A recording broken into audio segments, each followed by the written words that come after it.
பையன் கவலையோட வெளியில வந்தான். அங்க ஒரு பெரியவர் நின்றுகிட்டு இருந்தார். அவர்கிட்ட விஷயத்த சொன்னான். அந்த பெரியவர் இந்த பையனுக்கு காதோட காதா ஒரு வழியை சொல்லி கொடுத்தார். அதை கேட்டதும் பையன் மறுபடியும் மன்னன் முன்னாடி வந்து நின்னா, உங்க நிபந்தனையை ஏத்துக்கிறேன்னு சொன்னான். மன்னன் வந்து ஒரு ஆட்டுக்குட்டியையும் அதுக்கு 1 மாசத்துக்கு தேவைப்படுற தீவனத்தையும் கொடுக்கும்படியா உத்தரவு போட்டான். கொடுத்தாங்க. ஓடிட்டு போயிட்டான். 1 மாசம் தினமும் தவறாம அந்த தீவனத்தை ஆட்டுக்குட்டிக்கு போட்டுக்கிட்டு இருக்கிறான். 1 மாசம் கழிச்சு அந்த ஆட்டை வந்து அரண்மனைக்கு ஓட்டிட்டு போனான். மன்னன் அதை எடை போட்டு பாக்குறான். எடை கூடவே இல்லை, அப்படியே தான் இருக்குது.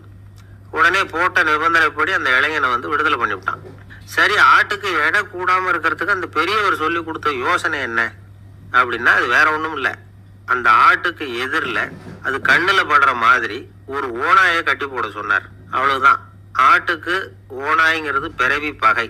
ஓநாயை பார்த்தா ஆடு நடுங்க ஆரம்பிச்சிரும். அவ்வளவு பயம். தினமும் அந்த ஆடு பயந்துகிட்டே தீனி சாப்பிட்டுது.